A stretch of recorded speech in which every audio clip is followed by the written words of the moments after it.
नमस्कार बच्चों, आपका स्वागत है आपके अपने यूट्यूब चैनल खन्ना क्लासेस पर। और आज हम पढ़ने वाले हैं महत्वपूर्ण प्रश्नोत्तर सामाजिक विज्ञान विषय के लिए कक्षा 10 अध्याय 1 में। टॉपिक रहेगा हमारा खनिज एवं शक्ति संसाधन। और ये हमारा इस सीरीज़ का चौथी वीडियो क्लास है प्रश्नोत्तर की।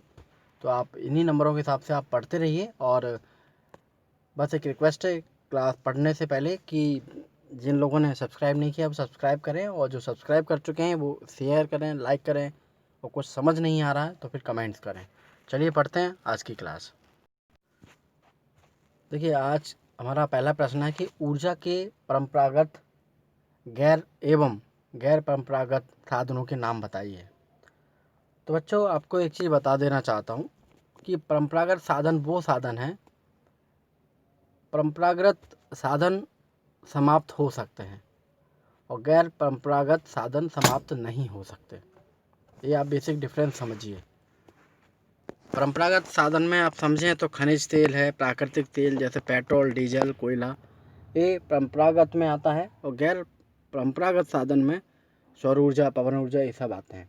देखिए, परंपरागत की परिभाषा आपको मैं पहले जब क्लास लिया था तो मैंने आप सबको बताया था कि जो चीज़ें हम हमेशा से यूज करते आ रहे हैं परंपरा के आधार पर, उनको हम परंपरागत साधन बोलते हैं। जिनको हम पहले यूज़ नहीं करते थे, अब हमने उनका प्रयोग प्रारंभ किया है, उनको हम गैर परंपरागत बोलते हैं।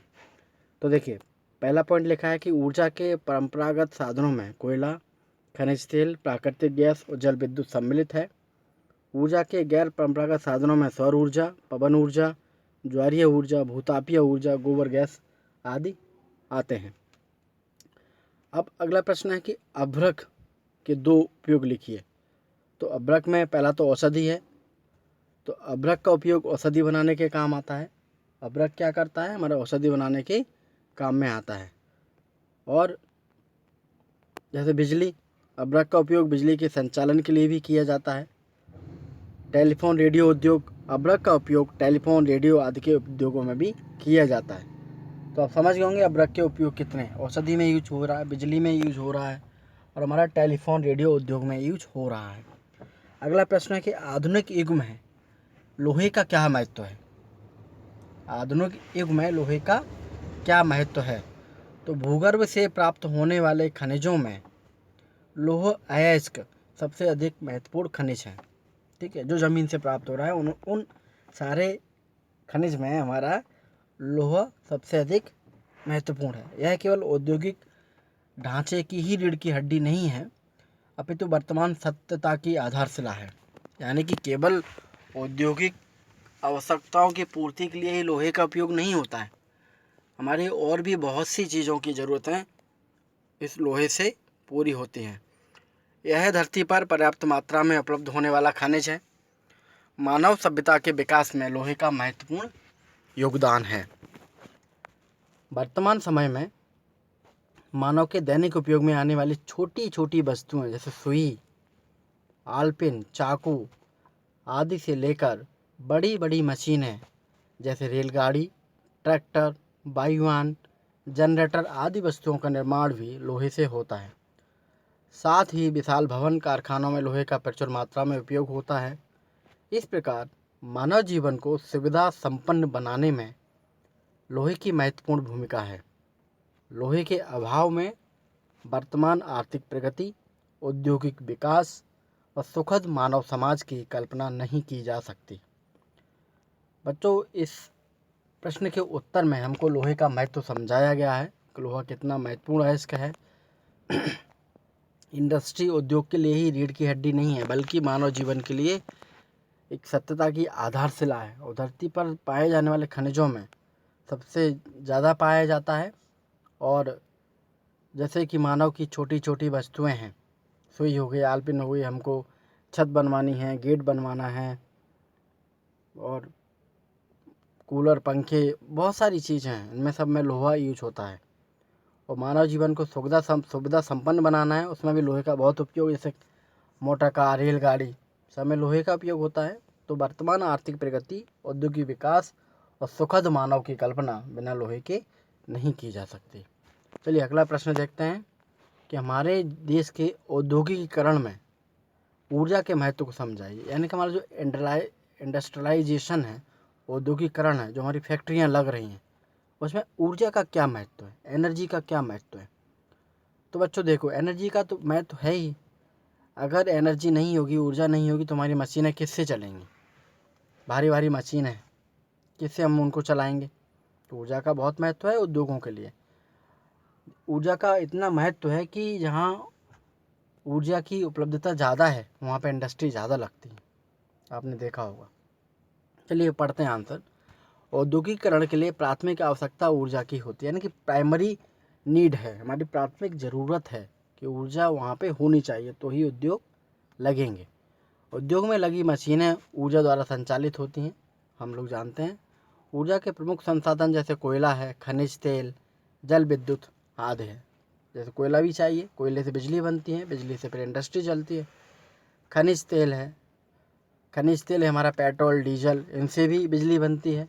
जल विद्युत, पानी से भी बिजली बनती है। तो ये सब चीज़ें ऊर्जा के प्रमुख संसाधन हैं। इनके अलावा अन्य साधन जैसे परमाणु ऊर्जा, ज्वारीय ऊर्जा, पवन ऊर्जा, भूतापीय ऊर्जा एवं सौर ऊर्जा है। आज भारी मशीनें, इस्पात उद्योग, वायुयान, मोटर वाहन, रेलगाड़ियाँ आदि के संचालन के लिए कोयला, पेट्रोल एवं विद्युत की सर्वाधिक महत्ता है। यदि भारत ऊर्जा के पर्याप्त साधन विकसित कर सका तो यह विश्व के सर्व प्रमुख औद्योगिक राष्ट्रों में से एक होगा।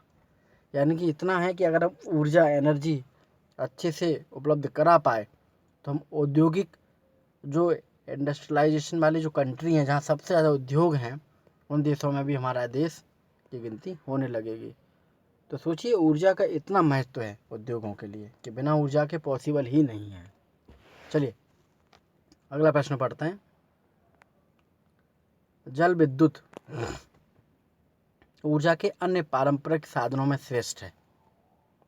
या जल के 5 लाभ लिखिए। देखिए, जल विद्युत, जल विद्युत, जल विद्युत, यानी कि जो पानी से बिजली बनती है उसके हमको यहाँ पे फ़ायदा बताना है और श्रेष्ठ बताना है कि श्रेष्ठ कैसे है और अन्य बिजलियों से, अन्य ऊर्जाओं से। देखिए, जल के उपयोग से उत्पन्न बिजली विद्युत जल विद्युत कहलाती है, क्योंकि पानी से बिजली बना रहे हैं हम, जल से बना रहे हैं, तो जल विद्युत कहलाती है।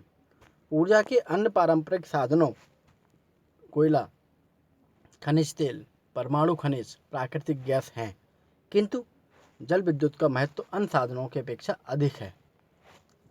अब जल विद्युत का महत्व अधिक क्यों है? क्योंकि इसके कुछ कारण हैं। जैसे जल विद्युत की आपूर्ति सदा सर्वदा होती रहेगी, जबकि अन्य साधन अनापूर्ति साधन हैं, जैसे कोयला, खनिज तेल आदि की उपलब्ध कभी न कभी समाप्त हो जाएगी। तो जो जल विद्युत है वो हमको हमेशा मिलती रहेगी, क्योंकि पानी जल हमेशा रहेगा, लेकिन कोयला है कभी न कभी ख़त्म होगा, खनिज तेल कभी न कभी ख़त्म होंगे, इसलिए श्रेष्ठ हो गई। दूसरा पॉइंट है इसको श्रेष्ठ सिद्ध करने का कि ऊर्जा के अन्य साधनों की अपेक्षा जल विद्युत सस्ती है। जल विद्युत सस्ती कैसे है, क्यों है? क्योंकि एक बार हमको केवल जो भी हमारा कैपिटल कॉस्ट लग रहा है, एक बार हमको विद्युत घर बनाने में जो पैसा लग रहा है सिर्फ वही खर्चा है। उसके बाद तो पानी तो जल तो अवेलेबल है ही फ्री, और बिजली हमारी बनती रहेगी। तीसरा, अब देखिए कोयला क्यों महंगा पड़ता है कि कोयला देखा होगा आपने, भारतीय रेल कोयलों को ढोती रहती है यहाँ से वहाँ तक। कोयले का प्लांट एक जगह लगा है, कोयले की खदानें अन्य जगह हैं, वहाँ से सारे देश में कोयले को भेजना है, तो ट्रेनों से जा रहा है कोयला, तो बिजली थोड़ा वो महंगी पड़ती है, ठीक है ना। और पेट्रोल की भी महंगी पड़ती है। पेट्रोल डीजल खनिज तेल कहीं निकल रहे हैं, कहीं पे रिफाइनरी है, तो उनको फिर भेजा जा रहा है। जैसा रिफाइनरी में हमने पढ़ा था 19 जगह रिफाइनरी थी, और मध्य प्रदेश में रिफाइनरी बीना में लगी हुई है, बीना जिला सागर में। चलिए फिर आगे पढ़ते हैं कि जल विद्युत को अन्य साधनों की अपेक्षा अधिक सुगमता से दूर दूर तक पहुंचाया जा सकता है। पानी तो नदियां बना दी, एक बार बनी ही हुई हैं, नदियों पे ही डैम बना के बिजली को बनाया जाता है, तो कोई कहीं भी परिवहन की कोई समस्या इसमें नहीं है। चौथा पॉइंट है कि जल विद्युत ऊर्जा के उत्पादन एवं प्रयोग से पर्यावरण प्रदूषण नहीं होता, क्योंकि ना तो इसमें कोयला खनिज तेल आदि के प्रयोग से उत्पन्न होने वाला धुआं पैदा होता है, ना ही गंदगी फैलती है। तो जो जल विद्युत ऊर्जा है, इससे पर्यावरण हमारा बिल्कुल साफ स्वच्छ रहता है, कोई धुआं नहीं, कोई प्रदूषण नहीं। अगला पॉइंट है, जल विद्युत के उत्पादन और विकास में अन्य साधनों की तुलना में कम श्रमिकों पर निर्भर रहना पड़ता है, यानी कि इसमें बहुत कम श्रमिकों की आवश्यकता है, ज़्यादा श्रमिक की आवश्यकता नहीं पड़ती। चलिए पढ़ते हैं आगे। अगला प्रश्न है कि मध्य प्रदेश खनिज संपदा का भंडार है, इस कथन की पुष्टि कीजिए। 2010 में प्रश्न आया है।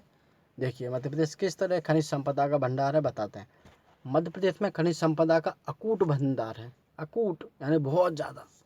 बालाघाट जिले में, हम बालाघाट जिले की बात कर रहे हैं अभी, वहाँ पे तांबा अयस्क बॉक्साइट के भंडार, जबलपुर, मंडला, बालाघाट में लौह अयस्क प्रचुर मात्रा में है, यानी बहुत मात्रा में है बालाघाट और जबलपुर, मंडला, इन सब जगह। मध्य प्रदेश के पन्ना जिले में हीरे की खदानें हैं और मध्य प्रदेश हीरा उत्पादन में प्रथम स्थान पर है। पूरे देश में हीरा उत्पादन में हम नंबर 1 पर हैं।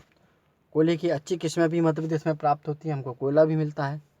इसके अतिरिक्त मध्य प्रदेश के विभिन्न जिलों में अनेक खनिज संपदाएं बहुतायत मात्रा में उपलब्ध हैं।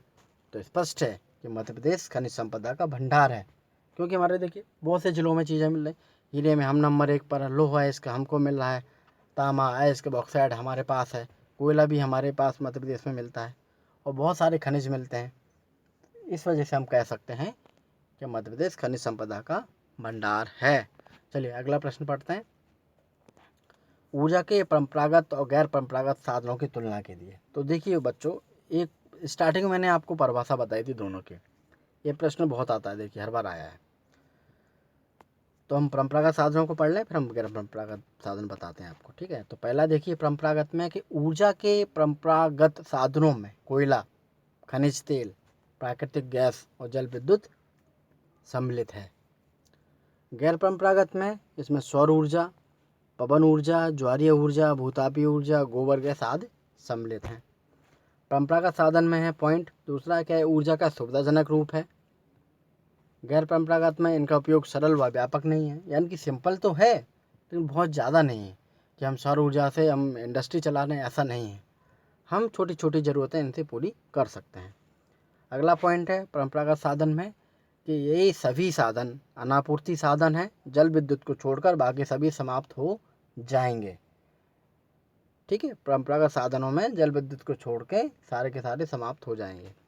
गैर परंपरागत इनकी समाप्ति नहीं होगी, ये सभी साधन अक्षय हैं, कभी समाप्त नहीं होने वाले, क्योंकि सूर्य हमारा हमेशा निकलेगा ही, हवा हमेशा चलेगी, ज्वारीय ऊर्जा हमको मिलेगी, समुद्र हमारा रहेगा, भूतापीय ऊर्जा भी मिलेगी। ये सब कभी खत्म नहीं होने वाले साधन हैं, गैर परंपरागत साधन। चौथा पॉइंट है परंपरागत साधन में इनका उत्पादन अधिक है और ऊर्जा महंगी पड़ती है, और गैर परंपरागत साधन ये साधन कम खर्चीले हैं। उम्मीद है आपको अच्छे से समझ में आया होगा। अगर कुछ समझ नहीं आता है तो आप कमेंट्स बॉक्स में कमेंट करके हमको बता सकते हैं, नो डाउट हम आपको सारे डाउट आपके क्लियर करेंगे। चलिए अगला प्रश्न है कि लोहे के उपयोग पर प्रकाश डालते हुए भारत में लोहा उत्पादक क्षेत्रों का वर्णन कीजिए और भारत में लोहा उत्पादक क्षेत्रों का वितरण का वर्णन कीजिए। ये इस तरह से दो तरह से प्रश्न आ सकता है। महत्व उपयोग हमने इसके पहले प्रश्न में पढ़ चुके हैं, ठीक है। क्षेत्रों की बात कर लेते हैं। जैसे उत्तर पूर्वी क्षेत्र है, झारखंड राज्य के सिंह भूमि की प्रसिद्ध लोहा खदानें मनोहरपुर, बुडारबुरु, गुआ, नुआमुडो और उड़ीसा के मयूरभंज जिले में और बादाम पहाड़ की खदान। प्रायद्वीपीय क्षेत्र की बात करें तो कर्नाटक के चिकमंगलूर, बल्लारी, चित्रदुर्ग जिलों में, तमिलनाडु के सेलम, तिरुचिरापल्ली, दक्षिण अखांड जिलों में और आंध्र प्रदेश के अनंतपुर, कर्नूल, नेल्लूर जिलों में लोहे की खदानें हैं। अगर हम मध्य भारत की बात करें तो इस क्षेत्र में गोवा, मध्य प्रदेश, जबलपुर, मंडला, बालाघाट, छत्तीसगढ़ का दुर्ग, रायगढ़, बिलासपुर, महाराष्ट्र में चांदा, रत्नागिरी जिलों में लोह भंडार हैं।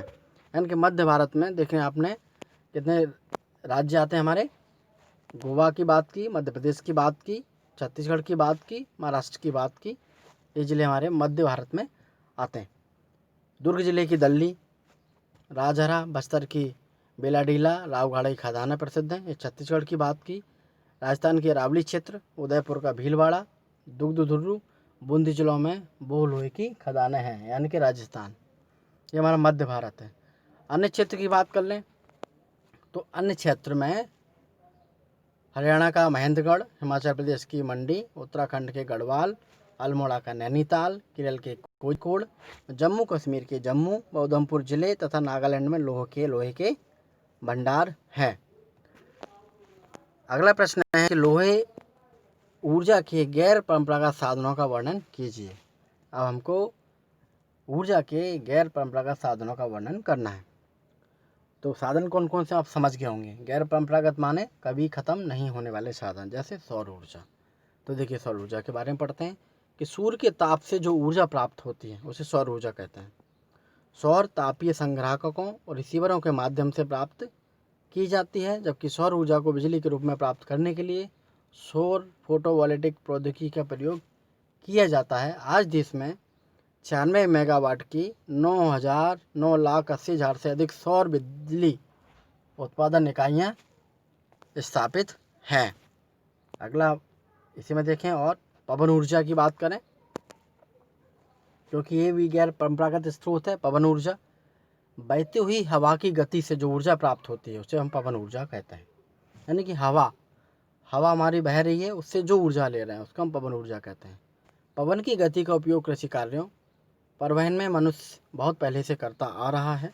भारत में पवन ऊर्जा की कुल संभावित क्षमता 4500 मेगावाट आंकी गई है। वर्तमान में 1340 मेगावाट उत्पादन करने की क्षमता हिंदुस्तान को प्राप्त है। दक्षिण भारत में तमिलनाडु, केरल और पश्चिम में गुजरात में अनेक पवन ऊर्जा केंद्र स्थापित हैं।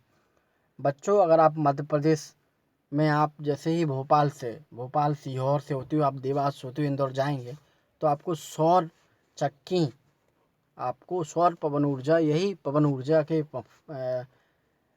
केंद्र आपको देवास के आसपास दिखाई देता है। कभी आप जाएंगे तो देखना सड़क मार्ग से। चलिए अगली ऊर्जा की बात करते हैं, बायोमास ऊर्जा। तो कृषि, वन, पशु उद्योगों और अन्य अपशिष्टों से प्राप्त ऊर्जा को बायोमास ऊर्जा कहते हैं।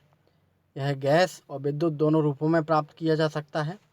गैस उत्पादन के लिए मनुष्य का मलमूत्र, अन्य जैव अपशिष्ट का प्रयोग करते हैं और हमारे देश में बायोमास से विद्युत उत्पादन की अनुमानित क्षमता 19,500 मेगावाट है। वर्तमान में कुल उत्पादन 292 मेगावाट है। गैर परंपरागत ऊर्जा स्रोतों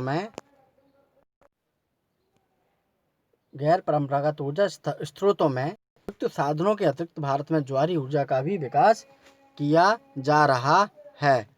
अगला प्रश्न है कि खनिज पदार्थ का क्या महत्व है। देखिए खनिज पदार्थ माने धरातल के नीचे बहुत गहराई तक खोदकर बहुत से पदार्थ निकाले जाते हैं, उन्हें हम खनिज पदार्थ कहते हैं। औद्योगिक महत्व क्या है, देखिए औद्योगिक विकास का आधार खनिज हैं। दूसरा, यातायात के सभी साधन, मशीनें, उपकरण, कृषि यंत्र, पेट्रोलियम से बने पदार्थ, सोना, चांदी और हीरे से बने आभूषण आदि हमें खनिजों से ही प्राप्त होते हैं। तीसरा है कि लोहा और कोयला दो ऐसे खनिज हैं जिनके बिना औद्योगिक प्रगति संभव नहीं है, क्योंकि हम खनिज पदार्थों की बात कर रहे हैं। ठीक है, ज़मीन से जो मिलता है वो खनिज पदार्थ है, उसमें हमको तो लोहा भी मिलता है, कोयला भी मिल रहा है, उनके बिना संभव नहीं है। चौथा पॉइंट है कि दैनिक जीवन में काम आने वाली प्रत्येक वस्तु का प्रत्यक्ष या अप्रत्यक्ष रूप से खनिज पदार्थों से संबंध है। तो बच्चों, इस वीडियो के साथ हमारा अध्याय 1 लेसन 1 के प्रश्न उत्तर समाप्त हो चुके हैं। अब हम नवीन पाठ्यक्रम के अनुसार लेसन 2 प्रारंभ कर देंगे। ठीक है, बस रिक्वेस्ट यही है कि आप ज़्यादा से ज़्यादा सब्सक्राइब करिए और ज़्यादा से ज़्यादा शेयर करिए। चलिए हमारे साथ जुड़े रहें, इसके लिए आपका बहुत बहुत धन्यवाद। और अगर हाँ आपको कोई चीज़ समझ नहीं आ रही है तो आप कमेंट्स करके हमको पूछ सकते हैं। वैसे मैं पहले ही सारी चीज़ें क्लियर करके चल रहा हूँ। आपको अगर एक बार में कोई चीज़ समझ नहीं आती है तो उसको दोबारा आप वीडियो को देखिए। ये उम्मीद है पूरी कि आपको ज़रूर समझ आ जाएगा। चलिए हमारे साथ जुड़े रहें, इसके लिए आपका बहुत बहुत धन्यवाद।